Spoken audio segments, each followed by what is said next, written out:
Well, this certainly caught my attention. Young girls in our society don't believe that they can be brilliant. It is heartbreaking to say, certainly as a mom of girls and a woman, but also heartbreaking to know that there is a lot of truth to this. So I want to walk you through the findings of a new study and then bring in Dr. Greg Jantz to help us understand this inequity and provide some perspective. So first, let's take a look at the research. The journal Science published a study that found that girls as young as 6 years old begin to pick up those stereotypes.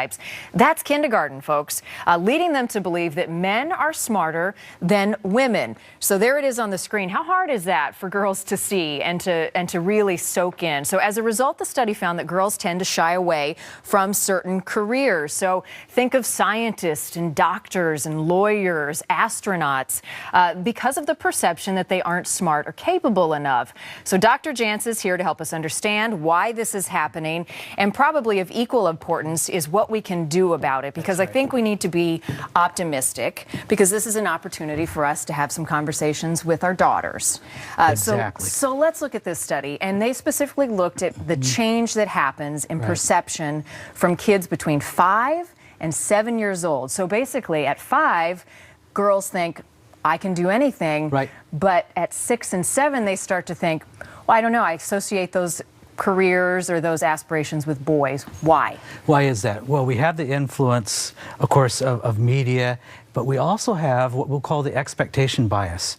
It is if the perception of a parent or a teacher is that way, the child may live up to fulfill that. So the girl may believe, because of others' perceptions or others' beliefs, that she is incapable or not smart enough, then it could affect her motivation. One of two ways. One is, I don't have the motivation because I'm not smart enough, so I believe a lie.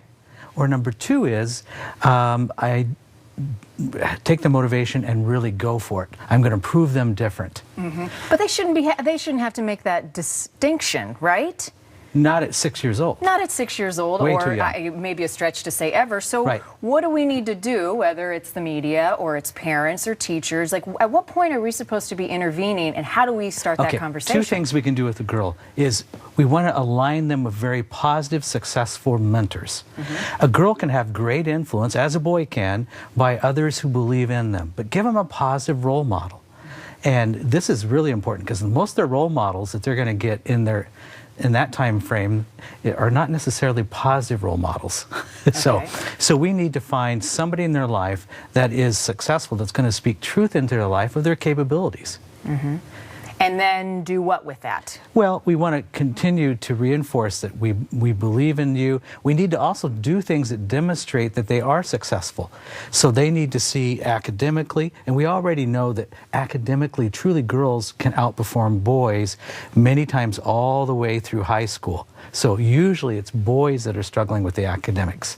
So we can take the girl and show her how successful she can be. Remember, one teacher can also change a whole direction. Right, so starting really early. One interesting thing that this study looked at and that caught my attention was history, and the role that history plays in our perceptions and in how we teach things, because, you know, they were saying basically we need to highlight where girls were held back by laws and by regulations early on in history, so they weren't able to pursue some of these important careers. So it's about how we teach that in schools. Oh, it is. And we also need to know that we've taught a bias that there's only certain careers that are male careers, and that's been the past bias. We also know that girls can do quite well in science, and they need to be encouraged. So, but we need to remember too, the influences that they're having even at age 6 are comparisons. A girl's already comparing herself to other girls at age 6 and 7. That only intensifies. If I feel I'm inferior, it may affect my motivation to perform and do well.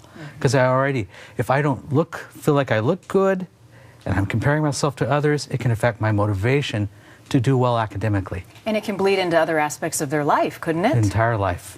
decisions you're going to make, relationships you're going to have, and how you're going to get attention later. If I don't do well in school and I don't believe I'm smart, I may do some other things that are really self-destructive. Well, I love the idea of trying to find a mentor for your child. You know, as a parent of girls, yes. find somebody who can influence them in a positive way. Maybe they have a career that they could aspire to, and get them involved early, maybe even before you send them off to school. Absolutely. It's a good Have idea. those kinds of relationships that are positive role models.